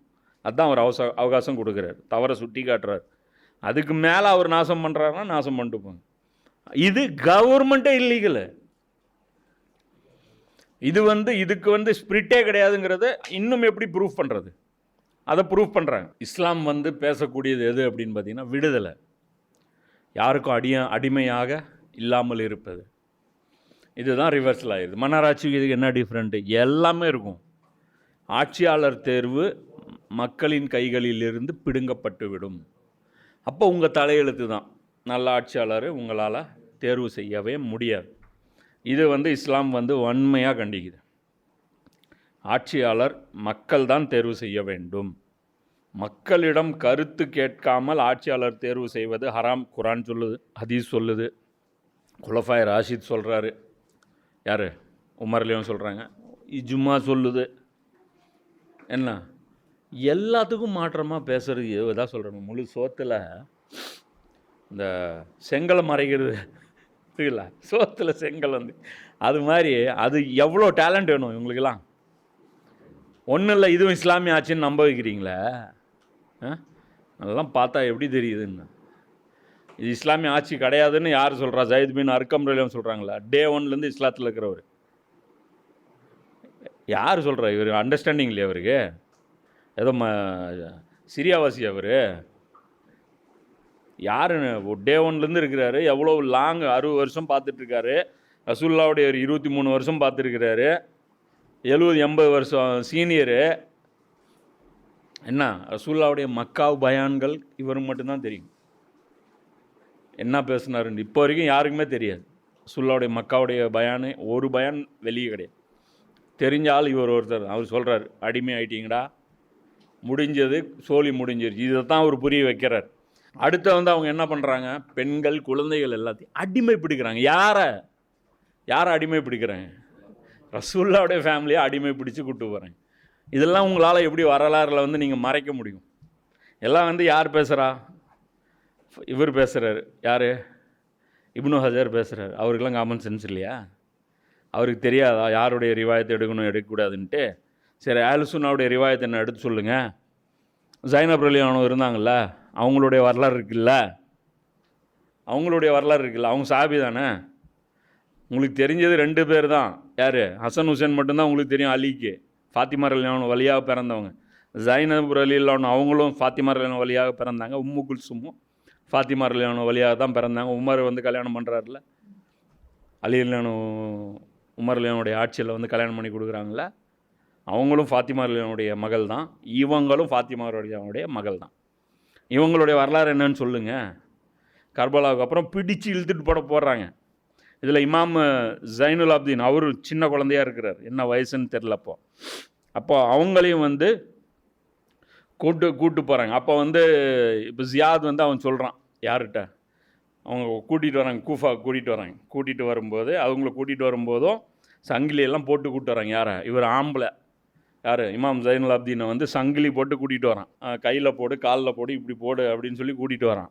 பெண்களையும் குழந்தைங்களையும் அப்படியே கூட்டிகிட்டு வராங்க. நலத்தி தெருவாக கூட்டிகிட்டு நடக்க வச்சு கூட்டிகிட்டு வராங்க. கூட்டிகிட்டு வரும்போது அவன் சொல்கிறான், ஜியாத் ஜைனப் ரலியல்லாஹு அவர்களை பார்த்துட்டு ஜியாத் ஜைனபை ஏளனமாக பார்த்து சொல்கிறான், உங்களை இழிவுபடுத்தி உங்கள் ஆண்களை கொன்று உங்கள் கதையை பொய்யாக்கிய அல்லாஹ்வுக்கே புகழ் அனைத்தும். நீங்கள் வந்து வேஷம் போடுறீங்க, தீனுடைய வேஷம் போடுறீங்க. அவன் சொல்கிறான், தீன் வேஷம் போட்டு இதோ ஆட்சி வந்து தீனுக்கு எதிராக இருக்குது அப்படின்னு சொல்லி ஆட்சியை தீனை கேடயமாக பயன்படுத்தி ஆட்சியை பிடிக்க பார்க்குறீங்க. யாரை? ரசூலுல்லாஹுடைய ஃபேமிலி. ஏண்டா அவர் டைரெக்டாக வந்தே பிடிக்கலான்டா. ரசூலுல்லாஹுடைய ஃபேமிலி. ரசூல்லா வந்து எது கேடயமாக பயன்படுத்தணும்? அந்த காலத்தில் இருந்ததே மன்னராட்சி. மன்னராட்சிக்கு ஒரு மன்னர் வந்து உங்களுக்கு ஒரு சூப்பர் அரபு ஆட்சி ஏற்படுத்தி கொடுக்குறேன்னா கும்பிடு போட்டு பின்னாடி போயிருமா அபுஜெயில். அதுதான் அவனும் சொன்னான். பேசாமல் நமக்குள்ளே டீலிங் பேசிக்கலாம், நாமளும் நீங்களும் சேர்ந்து ஒரு ஆட்சி வந்து உருவாக்கலாம் அப்படின்னு. இங்கே இவர் என்ன சொல்கிறாரு? அன்கண்டிஷ்னல் அக்ரிமெண்ட் வேணுங்கிறார். அதுதான் பஞ்சாயத்தை. இப்போ அவன் சொல்கிறான், உங்கள் கதையை பொய்யாக்கி அல்லாவுக்கே புகழன்ட்டு. அல்லாஹ் புகழ்றாராம். இவங்கெல்லாம் அல்லாஹ் புகழ்ந்தா சொக்கிடுவாங்கள்ல. நல்லவர் தானே அல்லாஹ் புகழ்வாங்க. இப்போ தமிழ்நாட்டில் அரசியல் பண்ணுன்னு வச்சுக்கிங்க, எவனாக இருந்தாலும் தமிழை புகழணும். இல்லைன்னா வேலையாகுமா? இல்லைன்னா வேலையாகுமா? ஆகாது. அது மாதிரி அந்த அந்த ஆட்சியில் எவனாக இருந்தாலும் அல்லாஹ் புகழணும். இல்லைன்னா அந்த மன்னர் ஆட்சி நிற்காது. இன்றைக்கும் நீங்கள் வந்து உங்களுடைய ஒரிஜினல் தீனுக்கு சொன்னீங்கன்னா நிற்காது. இதுக்கு அவங்க பதில் என்ன சொல்கிறாங்க அப்படின்னா, அல்லாவுக்கே புகழ் அனைத்தும் ஜைனப் ரலியல்லாஹு சொல்கிறாங்க. அவன் தனது தூதர் அவர்களின் மூலமாக எங்களை கண்ணியப்படுத்தினான்.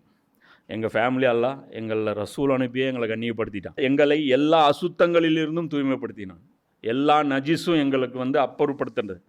பாவம் செய்பவர்கள் தான் இழிவடைவார்கள், பொய்யர்கள் தான் அவமானப்படுவார்கள், இது நாங்கள் அல்ல அப்படின்னு சொன்ன உடனே, உன் குடும்பத்திற்கு அல்லாஹ் செய்ததை கண்டாயா அவன் சொல்கிறான். அப்போனா அவன் ஃபேமிலி என்னாச்சு, அழிஞ்சில்ல போச்சு அப்படிங்கிறான்.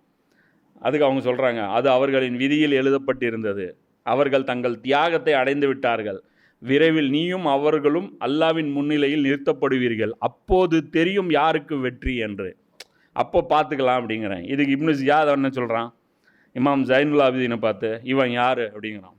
அலி பின் ஹுசைன் என்று கூறப்பட்டது. அல்லாஹ் அலியை கொல்லவில்லையா, இன்னும் சாவலையா அப்படின்னு சொல்லிடனோடனே, அதுக்கு இமாம் என்ன சொல்கிறாருன்னா, எனக்கு அலி என்ற பெயரில் ஒரு சகோதரர் இருந்தார், அவரை மக்கள் கொன்று விட்டார். எனக்கு இன்னொரு சகோதரர் இருந்தார், என்னன்னு நினச்சா அவரை கொண்டுட்டாங்க. இவங்களுக்கு வெயிட் என்ன புரியுதா? ஃபாத்திமார்களுடைய வம்சம் மட்டும்தான் இவங்களுக்கு டேமேஜ். அந்த வம்சம் மட்டும் இருக்கக்கூடாதுங்கிறேன். இதுக்கு பின்னாடி பல சூழ்ச்சி இருக்குன்னு பல உலமாக்கள் வேறு வேறு கோணங்களில் பதிவு செய்கிறாங்க. அதில் ஒன்று தஜ்ஜாலுடைய சூழ்ச்சி உட்பட. ஏன்னா இமாம் மஹதி ஃபாத்திமாவுடைய வம்சத்தில் வர. அப்போ நபி ஸல்லல்லாஹு அலைஹி வஸல்லம் அவர்களே இவங்க கொல்றதுக்கு முயற்சி பண்ணவனுங்க. குழந்தையிலே யூதர்கள் வந்து ட்ரை பண்ணுறானுங்க. இப்லீஸுக்கு தெரியும் இந்த ஃபேமிலி ஆபத்துன்னு, புரியுதா? தஜ்ஜாலுக்கும் தெரியும் இந்த ஃபேமிலி ஆபத்துன்னு. அதனால தான் நபி ஸல்லல்லாஹு அலைஹி வஸல்லம் என்ன பண்ணாங்க, அலி ஃபாத்திமா இருக்கும்போது இன்னொரு கல்யாணம் நீங்கள் பண்ணக்கூடாதுன்னு, இன்னொரு வீட்டில் இன்னொரு ஆள் வரக்கூடாது, ஏன்னா அல்லாவுடைய தூதருடைய மகளும் அல்லாவுடைய எதிரியுடைய மகளும் ஒரே வீட்டில் இருக்கக்கூடாது அப்படின்னு சொல்லிட்டு இதெல்லாம் சொன்னாங்க. அப்போது இஸ்லாத்துக்கு வந்த ஒரு பெண்ணை வந்து ரசூலுல்லாஹ் வந்து ஏன் கல்யாணம் பண்ணுறதுக்கு அனுமதிக்கலை? இதுக்கெல்லாம் ரீசன் இருக்குது. அந்த ஃபேமிலி வந்து அந்த சொல்கிறேன், அந்த பிளட் லைன் பாதுகாக்கப்பட வேண்டிய பிளட் லைன். அதனால தான் நபி ஸல்லல்லாஹு அலைஹி வஸல்லம் சொன்னாங்க, அதை பாதுகாத்துருங்க, ஏன்னா உங்களுக்கு மறுமை வெற்றி அதில் தான் இருக்குது. இன்றைக்கி வந்து ஈரான் வந்து யாராவது அக்செப்ட் பண்ணுறாங்களா? இஸ்லாமிக் கண்ட்ரி அக்செப்ட் பண்ணுறானா? பண்ண மாட்டேங்கிறான். என்ன சொல்கிறான், உள்நோக்கம் இருக்குது, அவனுக்கு அது இருக்குது, இது இருக்குது, ஷியா, அவனுக்கு வந்து லீடர் ஆகணும்னு பார்க்குறான், அவன் பழைய பெர்சியன் எம்பையர் ஆகணும்னு பார்க்குறான். காரணம் கற்பிக்க முடியும். ரசூல்லாவோட ஃபேமிலி வந்துச்சுன்னா ஏதாவது சொல்ல முடியுமா? அது ரசூல்லாவோட ஃபேமிலி தான் கன்ஃபார்ம் ஆயிடுச்சுன்னா எவனாவது ஏதாவது சாக்கு போக்கு எவங்கிட்டையாவது மிச்சம் இருக்கா இவர் தலைமையை நான் ஏற்க மாட்டேன் என்பதற்கு? அப்போது இமாம் மஹதி வந்து பூமி வந்து புதைக்கப்பட்டு அதை உலகமே செய்தியாக பார்த்து அந்த அடையாளம் நடந்துருச்சுன்னா, அதுக்கப்புறம் அவர் எந்த நாட்டுக்கு லீடராக இருந்தாலும் அந்த நாட்டுக்கு கீழே எல்லாரும் வந்தே ஆகணும். அப்போ அவனுக்கு இறுதி எழுச்சி யார் மூலமாக ஏற்பட போகுதுங்கிறது அவனுக்கு தெரியுமில்ல, இப்லீஸுக்கும் இப்லீஸுடைய கூட்டாளிகளுக்கும் தெரியுமா இல்லையா? அப்போ அந்த ஃபேமிலி வந்து முளையிலே கிள்ளி எறியணும் அப்படிங்கிறது இருக்கா இல்லையா? தப்ப அவன் மிஸ் அண்டர்ஸ்டாண்டிங்கில் அந்த அலின்னு நினச்சி விட்டுட்டான், ஜைனுல் ஆபிதீனை வந்து விட்டுட்டான். இதுக்கப்புறம் என்ன ஆயிடுச்சு, பப்ளிக் அவேர்னஸ் ஆயிடுச்சு. இனி இவங்க ஃபேமிலியில் கை வைக்க முடியாது. பண்ணானியம் வரைக்கும் பண்ண முடியும், அவ்வளோதான், இதுக்கு மேலே பண்ண முடியாது. இப்னு ஜியாத் ஆத்திரம் அடைந்து அவரை கொல்ல ஆணையிட்டான். அப்போது சையீதா ஜைனப் இமாமை அணைத்து கொண்டு, என்னை கொல்லாமல் இவரை கொல்ல முடியாது என்று முழங்கினார். ஜியாது இவர்களின் துணிச்சலை கண்டு வியந்து அவனை விட்டு விடுங்கள் அப்படின்னு சொல்கிறான். இதுக்கப்புறம் வந்து மௌலானா அபுல் கலாம் அதாவது சொல்கிறார், இந்த சம்பவங்களுக்கு பிறகு கர்பலாவின் தியாகிகளின் தலைகள் கூஃபாவிலிருந்து ஷாமுக்கு அனுப்பப்பட்டது. இப்போ இங்கேருந்து சிரியா ட்ராவல் பண்ணுது, இப்போ ஈராக்லேருந்து ட்ராவல், அதையும் பார்த்துக்குங்க. இதெல்லாம் எடுத்துகிட்டு போகிறாங்க. இப்னு ஜியாத் இமாம் ஜைனுல் ஆபிதீனின் கழுத்தில் இரும்பு சங்கிலை போட்டு சிறைப்பிடித்து அனுப்ப ஆணையிட்டான். இந்த குழு ஷாம் நகருக்கு சென்றது. எங்கே போகுது? எசீதுக்கிட்ட போகுது. எந்த எசீது? அவனுக்கு ஒன்றுமே தெரில, அவன் வாயில் விரல வச்சா சூப்பை கூட தெரியாத பாப்பா, அந்த பாப்பா கிட்ட அப்போ போகுது. அவர்கள் மிகவும் பரிதாபமான சூழ்நிலையில் இருந்தனர். கைதிகளாக இருந்தவர்களில் பெண்கள் மற்றும் குழந்தைகளும் இருந்தனர். அவர்களுக்கு முன்னால் ஹுசைன் அலைஹிஸ்ஸலாம் மற்றும் இதர தியாகிகளின் தலைகள் ஈட்டிகளில் சொருகப்பட்டு ஊர்வலமாக கொண்டு செல்லப்பட்டன. இங்கேருந்து போகுது. அது அந்த அந்த நாட்டுக்கே சொல்கிற மெசேஜ். அப்போ இது பார்த்ததுக்கப்புறம் யாருமே துணிச்சல் வர மாட்டாங்க. அப்போது ஒருத்தருக்கு அடித்தா அது ஊருக்கே படிப்பினை ஆயிடும். அதுதான் எப்போவுமே அதிகாரம் இதுதான் செய்யும். இப்படி தான் மன்னர்கள் இப்படி தான் அடக்குமுறை பண்ணுவாங்க. இது மன்னர்களுடைய சுன்னத். ஃபிரௌன் என்ன பண்ணான்? படிப்பினை ஆக்கணும்னா இல்லையா? யாரை? அந்த சூனியக்காரர்களை. இவங்களை அடிக்கிற அடியில் யாருக்குமே மூசா பின்னாடி போகிறதுக்கு தைரியம் வரக்கூடாது. அப்போது இந்த ஃபேமிலிக்கும் அதுதான் பாடமாக்குறான், படிப்பினையாக. அதனால தான் நடத்தி கூட்டுவோம். இதெல்லாம் எக்ஸிபிஷனு பார்த்துக்கோ, எவன் பேசினாலும் இதாங்க அது. அப்போ முஃப்தி இதை பற்றி, இந்த சம்பவத்தை பற்றி முஃப்தி முகமது ஷஃபி, நான் சொன்னல ஷியாசுனி முஃபாஹிமாத், அவர் தேவபந்துடைய பெரிய ஒரு ஆலிமெண்ட்டு. அவர் ஷஹீதே கர்பலான்னு ஒரு நூல் எழுதுகிறார். அதில் இவர் கமெண்ட்டு எழுதுறார். சொல்லிவிட்டு அவர் எழுதுகிறாரு, அவர்கள் நபியின் குடும்பத்தினர் இந்த நிலையில் நகரத்தின் தெருக்களிலும் சந்தைகளிலும் ஊர்வலமாக அழைத்து செல்லப்பட்டார்கள். யசீதிடம் மனிதநேயமோ அல்லது கண்ணியமோ துளியும் இல்லை என்பதை இது நிரூபிக்கிறது. ஒருவேளை அவனிடம் சிறிதளவாவது மனித பண்பு இருந்திருந்தால் இந்த தூய்மையான குடும்பத்தின் நிலையை பார்த்து அவன் மன்னிப்பு கேட்டிருப்பான். ஆனால் அவன் அநீதி செய்வதிலேயே உறுதியாக இருந்தான். யசீதின் இந்த செயல் கியாமத் நாள் வரை அவனது பெயருக்கு அழியாத சாபமாக நிலைத்து நிற்கும். இப்போ இதை அவர் சொல்கிறார். அப்போ இவன் எப்படிப்பட்ட வேலை செஞ்சுருக்கான்? இப்போ இவங்கெல்லாம் என்ன சொல்கிறாங்க? இவங்கெல்லாம் தேவபந்து மக்தபுடைய டாப் மோஸ்ட் ஆலிம்கள். அவங்க பதிவு பண்ணுற வரலாறு. அப்போ அவங்க அந்த வரலாறை எப்படி பார்க்குறாங்க? புரியுதா?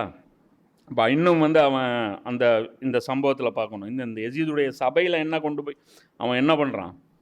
யசீத் இவ்வளவு கொடூரமான நடவடிக்கைகளை எடுத்ததன் நோக்கம் மக்களுக்கு ஒரு எச்சரிக்கை விடுப்பதே ஆகும்.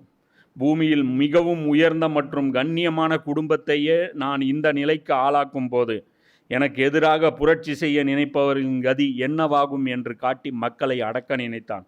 ஆனால் அவனது இந்த திட்டம் தோல்வியடைந்தது. யசீது பாவியின் அரசவை காலத்தின் விந்தையை பாருங்கள். உலகின் மிக சிறந்த மனிதர்கள் அந்த காலத்தின் மிக மோசமான மனிதனின் முன்னால் கொண்டு நிறுத்தப்பட்டான். இந்த காலத்தை பாருங்கள். ஆக கேடுகட்டவன் சேரில் உட்காந்துட்ருக்கான். ஆக சிறந்தவர் கொல்லப்பட்டு பிடிக்கப்பட்டு சிறை பிடிக்கப்பட்டு நின்றுட்டுருக்காங்க. யசீத் இமாம் ஜைனுல் ஆபிதீனை பார்த்து பேசினான். உன் தந்தை எனது உரிமையை பறிக்க நினைத்தார். யார்? ஹுசைன் அலைஹிஸ்ஸலாம். ஆட்சியை பிடிக்க பார்த்தார். இப்போது பார்த்தாயா அல்லாஹ் அவருக்கு என்ன செய்தான் என்று. அல்லாஹ் அவரை பண்ணுங்க புகழ் தான் எடுத்துக்கலையாம்.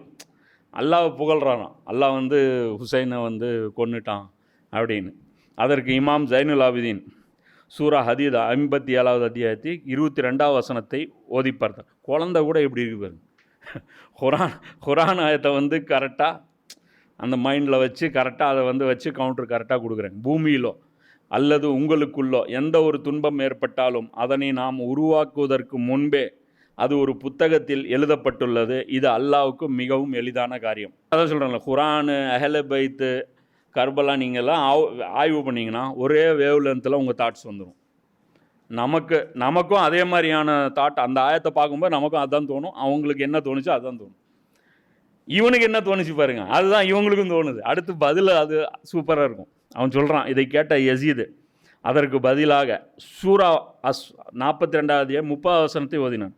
உங்களுக்கு ஏற்படும் எந்த துன்பமும் உங்கள் கைகள் தேடிக்கொண்டவையே, இன்னும் அவன் அல்லாஹ் பலவற்றை மன்னித்து விடுகிறான். எப்படி? இவனுக்கு அதானே தோணுது. இன்றைக்கி இருக்கிறாள் குத்தில்லா ஹுசைனு சைஃபுஜித்துன் தன்னுடைய பாட்டனாருடைய இதில் கொல்லப்பட்டார். பாட்டனார் இப்போ உடனே அவன் சொன்னான், யசீது தன்னை நியாயப்படுத்த இந்த வசனத்தை ஓதினான். சொல்லிட்டு கூட அதனுடன் சேர்த்து சூலா ஆல இம்ரான், நீ ஒரு ஆயத்துக்கு காமிச்சா நான் 2 ஆயத்துக்கு காமிப்பேன். அல்லாவே நீயே ஆட்சியின் அதிபதி, நீ நாடியவருக்கு ஆட்சியை கொடுக்கிறாய், நாடியவரிலிருந்து ஆட்சியை கைப்பற்றுகிறாய், நீ நாடியவரை கண்ணியப்படுத்துகிறாய், நீ நாடியவரை இழிவுபடுத்துகிறாய், நன்மைகள் அனைத்தும் உன் கையிலே உள்ளன. அப்பா என்ன பக்திமான்றா இவர். எப்படி பேர்? ஃபிரௌன் இது ஓதலாம்ல, ட்ரம்ப்பு, நேத்தன்யாஹூ எல்லாருக்கும் இது ஃபிட் ஆகும்ல. நாடியவர்களுக்கு அல்லாஹ் கண்ணியப்படுத்துகிறான். ஹஜ்ரத் இமாம் ஹுசைன் அவங்களுடைய அந்த சகோதரி உடனே சொல்கிறாங்க, என்ன சொல்கிறாங்க? யசீதே, எங்களை சிறைப்பிடித்து ஊர்வலமாக இழுத்து வந்ததால் நாங்கள் இழிவடைந்து விட்டதாகவும் உனக்கு அதிகாரம் கிடைத்ததால் நீ கண்ணியம் அடைந்து விட்டதாகவும் எண்ணுகிறாயா? அவன் சொல்கிறாங்க, சொல்லிட்டு நீ பெற்றிருக்கும் வெற்றி உனது பாவங்களை அதிகப்படுத்துவதற்காக அல்லாஹ் கொடுத்திருக்கும் அவகாசமே தவிர வேறில்லை. இதுதான் குரான் புரிதல். ஆட்சியில் உட்காந்தவங்கலாம் கண்ணியம்னா அப்போ மூசா நபி இழிவாக்கப்பட்டு ஃபிரௌன் கண்ணியப்படுத்தப்பட்டான். உங்களுக்கு அறிவுங்கிறதே இல்லையா? அப்போ ஜாலூத்து வந்து கண்ணியமானவர், தாவூத் அலைஹிஸ்ஸலாமும் இழிவானவரா?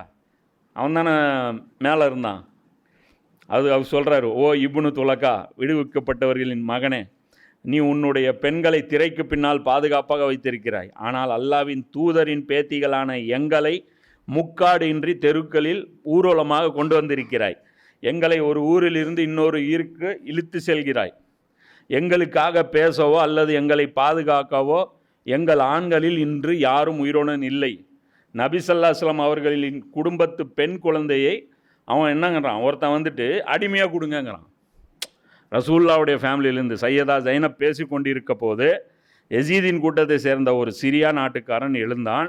அவன் சையதா ஜைனபின் அருகில் இருந்த ஒரு இளம் பெண்ணை, ஃபாத்திமா பின் ஹுசைன், சுட்டி காட்டி யசீதிடம், அமீருல் முமினீனே, இந்த பெண் குழந்தையை எனக்கு அடிமையாக கொடுத்து விடுங்கள் என்று கேட்டான். இதை கேட்ட அந்த சிறுமி பயந்து போய் தனது அத்தை ஜைனபின் ஆடையை பிடித்து கொண்டார். சையதா ஜைனப் அவர்கள் ஆவேசமாக அந்த நபரை பார்த்தார். வாயை மூடு, இது உனக்கோ அல்லது உன் தலைவன் யசீதுக்கோ கிடையாது.